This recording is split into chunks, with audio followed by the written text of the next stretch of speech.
2024 Gran Turismo World Series production cars in the beautiful conditions on this Tokyo Express drivers to have to contend with. And here is how they line up on the grid. It's Takuma Miyazono in the Lamborghini, who's in pole position. Alongside him on the front row, the Audi R8 of Takuma Sasaki. Row 2 is headed by Angel Inestrosa in the Mercedes-AMG Black Series, with Jose Serrano for company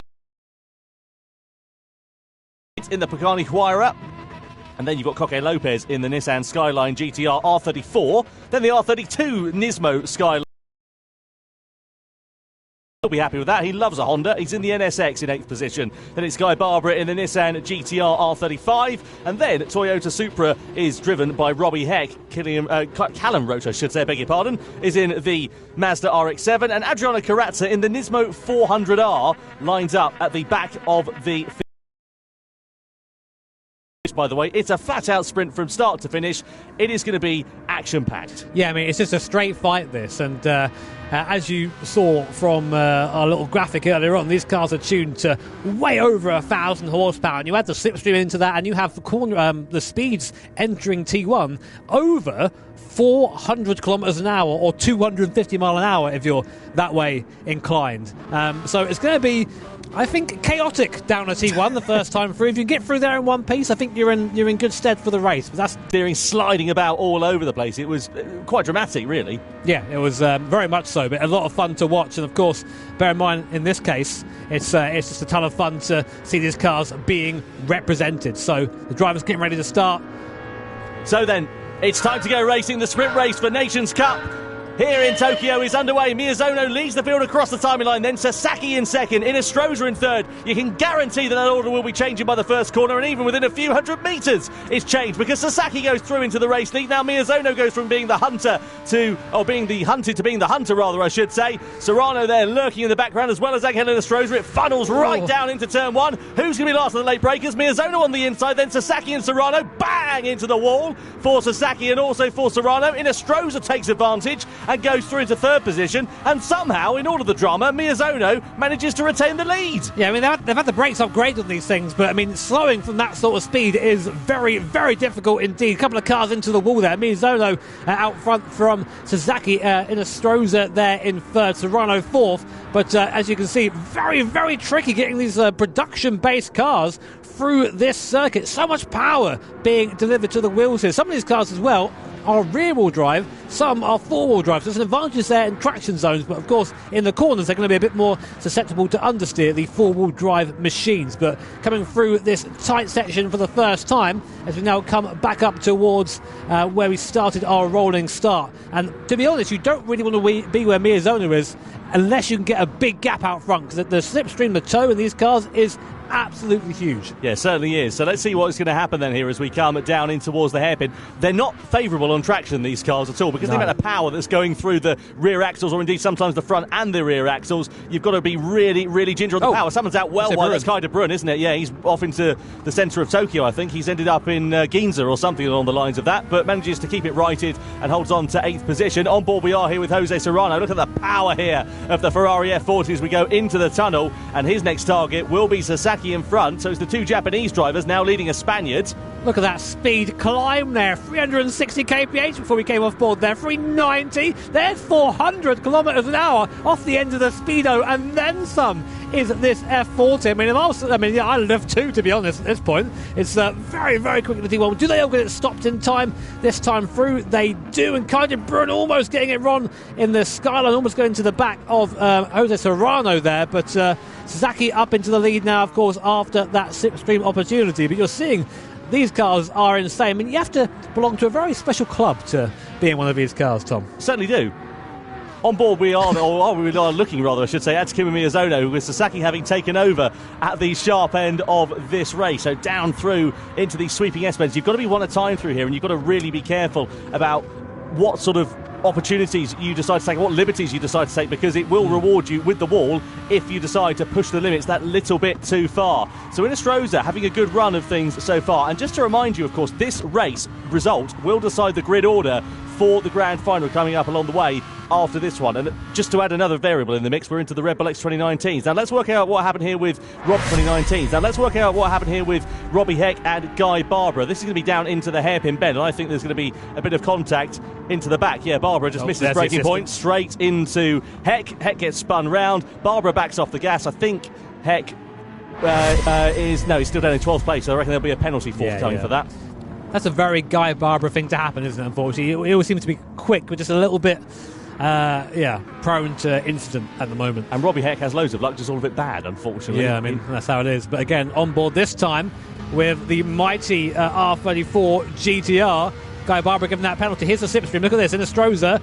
We're going to drive by him. I say that, but now we're back into the tow again. So it's just a little... I mean, despite the speeds, again, we're well off the end of the speedo here in the R34. But look, 410, 414, 400... We're going to see 420. We're going to go through all wide for the race lead here as well. Coming down in towards the first corner. Serrano's on the outside. Sasaki there as well. Oh, bang! Straight into the back. Lopez into the wall. And that is drama. And we were expecting it to kick off. And unfortunately, it did in the biggest way at the start of lap 3. The upshot is it's Sasaki Miyazono in a Stroza out in front, and now we've got Lopez, who's got a lot of recovery work to do if he's going to be able to salvage a result from this race and secure himself a good grid position for the grand final. Yeah, that's our championship leader right there in jeopardy. So, I mean, we know Coque Lopez is good at coming back through the field, but obviously you don't want to be doing that, and that will likely be a penalty as well because he just ran into the back of the guy in front. Valerio Gallo, good race from him so far, up to P5.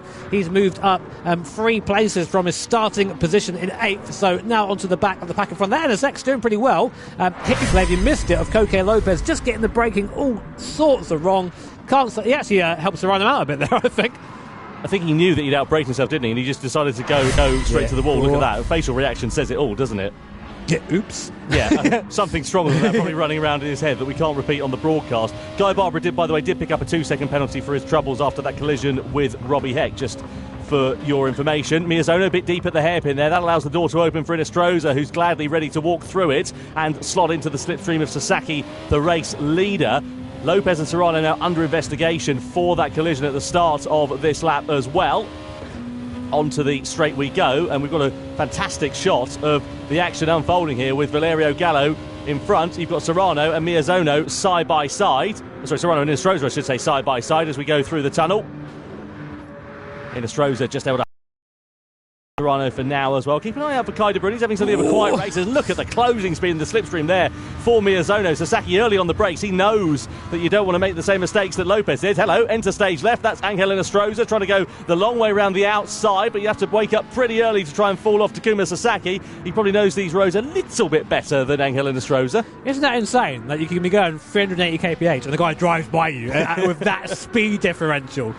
Crazy combat. Unsurprisingly, though, I think, I saw that coming. Coque Lopez getting the same penalty Guy Barbara got. It was effectively the same incident there. So Coque Lopez getting slapped for that. But meanwhile, the fight for first now really between these 5 cars. There's a bit of a gap behind us to Kai De Bruyne in the R32, but on board again with the NSX Type R of Valerio Gallo, currently second in the standings in our Nations Cup. So again, looking for a good position here, looking for a good result, and just try and put himself in a nicer order for the race coming, the grand final coming later on. Yeah, this is a great opportunity here for Gallo to try and take profit, courtesy of that incident for Lopez, especially with the penalty to compound the Spaniard's woes. Lovely. Gallo there, brilliant drive, isn't it? Fantastic. Lopez with another 1-second penalty to add to his woes there as well. Down on the brakes we go into the hairpin. Gallo's just going to bide his time. There's no point going and diving up the inside because you're going to lose all of that by the time you come to this next straight. Yeah, he did back off there, I think, to get this tow. This is how strong the tow is. So right now, we're in P5. Let's see how much time we can gain being the last car in the train. I'm saying that.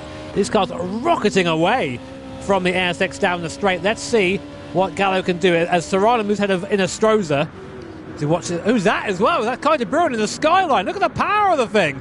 But he's past Valerio Gallo. He's now chasing the cars in front. No, he's fallen back by again. But you can see just how strong the toe is. And again, Sasaki and Miyazono trade places. I think they're being a bit careful, but they're saying that. Miyazono trying to keep it up the inside. There's Valerio Gallo diving up the inside of everyone up into P3. Was there contact there, Tom? Don't know if there was. Inestrosa was out well wide, but I think he was on that course to himself. Oh, a bit of contact to the wall there as well. Serrano's in the middle of a bit of a pickle here because he's got De Bruyne in front, but he's trying to high rather, I should say, but also trying to attack the driver in front. And sure enough, you change to the next corner, and the order has changed as well. De Bruyne side by side now with the Ferrari as we come through this ever-sweeping series of corners, and De Bruyne just keeping his powder dry for the time being. This is just, what a race this is. What cars these are. The speeds are ridiculous. And the thing is, at these speeds, if you do get something wrong, if you miss your braking point by... Gallo just driving by Sasaki there. He didn't need inviting twice for that, did he? So Gallo now up into second place. It's been a great drive from the Italian so far. Of course, his cars are very different from the X2090s, but we see this with Valerio. He really likes this production-style car a bit soft, a bit more roll to it. He just loves this sort of car and really is just doing so well today. I'm loving these production cars as well because we get to see the beautiful interiors that the team at Polyphony have modelled as well. I was actually watching on board with Valerio Gallo a few minutes ago, looking at the clock, and I noticed that the clock does actually work in real time as well. Just that little attention to detail that you just don't see anywhere else. Meanwhile, Sasaki is keeping an eye on his clock because he knows that the time will be running out as we head to the halfway stage, as he now gets past the Honda NSX of Valerio Gallo and back through into second position. Look at this, 3 abreast as we come through the tunnel. Oh, contact there with De Bruyne and Inestrosa. They're on the edge of adhesion like they are. You can flick them round with your little finger, and it doesn't take a lot of contact at all to ruin your race. De Bruyne keeping a watching brief. We now ride on board with him. This is a familiar sight for you if your name is Jimmy Broadbent, because that's a similar interior for your car. Look at that, Sasaki on the inside, and Gallo as well. It's going to get messy, this one, isn't it, in the closing stages? You can just sense it's going to really bubble up. And look at that, De Bruyne with a lunge to the inside of Serrano as well. I don't think he'll make that stick, but somehow he's got traction on the inside here against the Spaniard, and if he can hold it around the outside, no, Serrano has got track position. You can just see in the traction zones, but this thing's four-wheel drive compared to his rear-wheel drive cars in front. It's able to get that power down a bit quicker, but then through these this midsection just doesn't quite have the same cornering ability. So it's really interesting to see the strengths and weaknesses of the cars around this Tokyo Expressway circuit. And you see the gap really opening up there to the cars in front. But behind us is a 3.5 second gap. So the top six sort of are comfy right now. And a reminder that it is the top six that will be scoring points in the grand final a bit later on. So good practice for Kai de Bruin, but now closing back up to this leading pack. So there's a little bit of cat and mouse here, isn't there, because of this slipstream coming in. So it's just trying to position yourself in the best place going on to that massive front straight. Yeah, there is a fair bit of yin and yang going on in this race. Lopez, by the way, down in 10th position. His race not going well at all, and that's going to give him a big uphill task for the grand final when the X2019 is a little bit later on. But if anyone can turn it round, Coco Lopez can. If you remember, he started last on the grid in the grand final in Prague, managed to get his way up to a podium finish, could have possibly fought for victory. On board we are then here with Kai de Bruin. He's got Angel Inestrosa directly in front in the Mercedes AMG Black Series. Then it's Valerio Gallo up the road, and he's going to breeze on by the Mercedes, or is he? Because pulling out the slipstream there is Inestrosa on Valerio Gallo, and de Bruin there, though he's got a fair bit of straight line speed, and that's where the strength of this Nissan GTR seems to be at the moment. He's just not able to use it for the time being. It's going to be a lunge to the inside. We're side by side there for third. Inestrosa looking for the long way around the outside on Valerio Gallo. That'll be a brave move if he can pull it off. Indeed he can't. The door's open for Kai de Bruin, who gladly tries to walk through it. There's a bit of hip and shoulder going through into turn two, and de Bruin does manage to get the better of Inestrosa and goes up into fourth. The braking zones are just so long here. Such good opportunities for these big moves if you're comfortable in taking that risk. We've seen what happens if you're just a little bit too late on the brakes here. That barrier is just waiting to greet you on the outside of the corner. And again, you're seeing this skyline just a bit weak in this part of the circuit. It can't keep up the rest. Tell you what it has done, though, is just allowed the top three to have a little bit of breathing space. Only 0.7 of a second or so, but whilst they've been squabbling amongst one another behind, it's just broken the pack up ever so slightly. And likewise, Miyazono, he's begun to pull the pin now. He's got 0.8 of a second. That's the biggest gap we've seen all race long for the lead. Tell you what, that NSX very, very strong in that midsection there. Looking to that, Gallo is just desperate to get by Sasaki. I think he's being held up a little bit now. But as you're saying, this Sasaki being a bit slower is giving Miyazono that gap, and we're getting to the point now where the draft isn't going to quite be as strong. That's what is keeping these guys together. But course, you might have played the old GT4 driving missions, the slingshot missions. That's what Gallo's going to do now. He's going to wait, try and get a good run out of the corner, get a massive draft. You see the difference between all-wheel drive there and rear-wheel drive of the corner. That's amazing.